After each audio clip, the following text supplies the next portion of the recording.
So we've got a uniform plane round bar when used as a simply supported beam spanning 2.4 deflects 6 millimeters with a central point load of 450 newtons.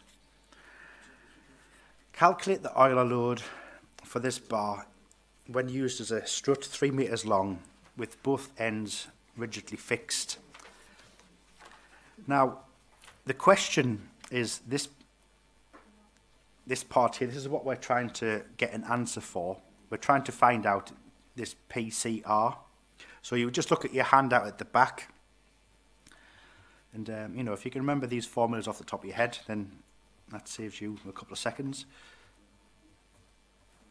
But they will be in your handout. So this is what we're trying to work out in the end. This calculate the Euler load. Right, we need PCR. We know what pi is, and we know what the length is. So it's 3 meters, so we can work out the effective length. We don't know what E and I values, what they are. You know, we've been told it's a plane round bar. So whilst you can get your formula for second moment of area for a circle, we haven't been given the dimensions of that circle. To find this AI, so if we draw out part 1, so a uniform plane round bar when used as a simply supported beam. So a simply supported beam is a beam with a pinned joint at each end. It's 2.44 meters, and it deflects 6 millimeters.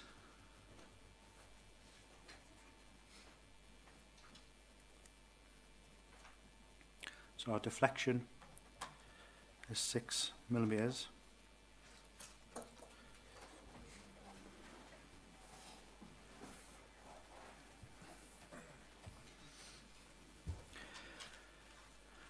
And there's a 450 Newton point load.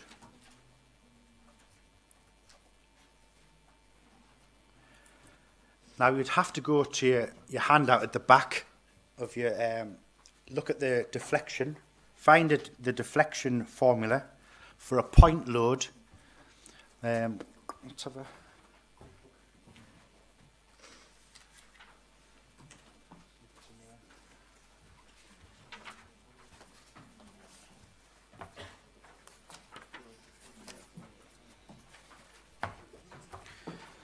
So here we have a simply supported beams, point load. From this you could find out the maximum moment, you could find out the maximum shear force, and we can also find out what our maximum deflection is. So it's PL cubed over 48 EI. So we write that formula down. So if we write that formula down,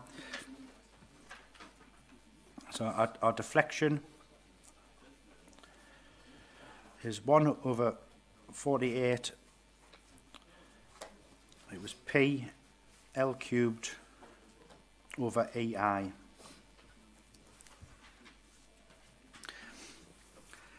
If we rearrange this formula, because the question is we're trying to find out what is EI, so if we have EI equals P L cubed over 48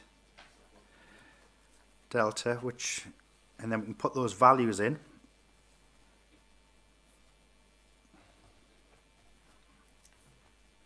So if we keep everything in newtons and millimeters, so our P is 450 newtons, our L is 2,440 millimeters, so that's cubed over 48 times by our deflection, and the maximum is 6 millimetres. Our EI is 226981 times 10 to the 5 Newton millimetre squared. So again, the focus is that we're trying to work out what this PCR is for this second part of the question, but we didn't know what EI was. We've used the first part to give us a value of EI. So next we move into the second part of the question. So it says calculate the Euler load for this bar when used as a strut 3 meters long with both ends rigidly fixed. So we have a strut which is 3 meters. It's rigidly fixed, so it's not a pin.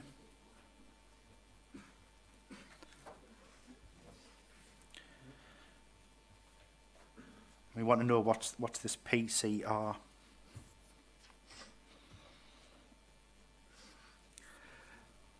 That's the length, 3 meters. What's the effective length for a strut that's fixed?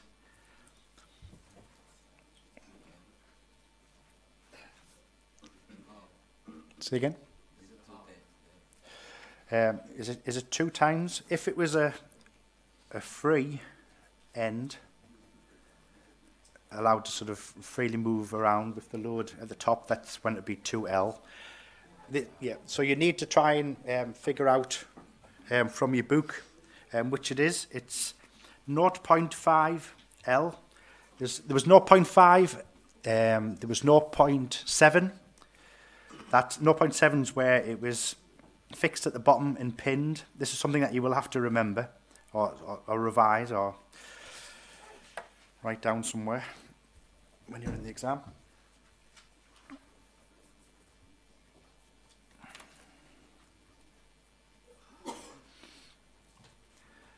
So if we put everything into our formula, PCR equals pi squared times by our EI, 226981 times 10 to the 5,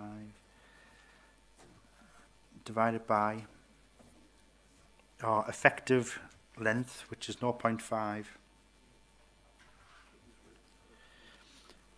times by 3 meters, all of that squared.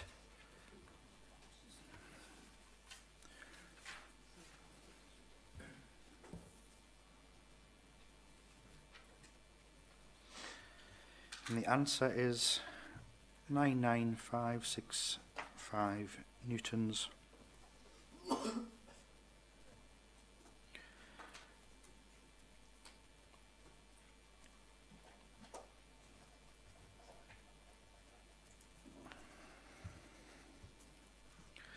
Yeah, so if it was a free end, your effective length is 2L. If it was pinned at the top and bottom, then it would be L equals effective length L. This 0.5, just as a reminder, because when that's loaded, it'll sort of deflect like so. And that distance there represents 0.5 L.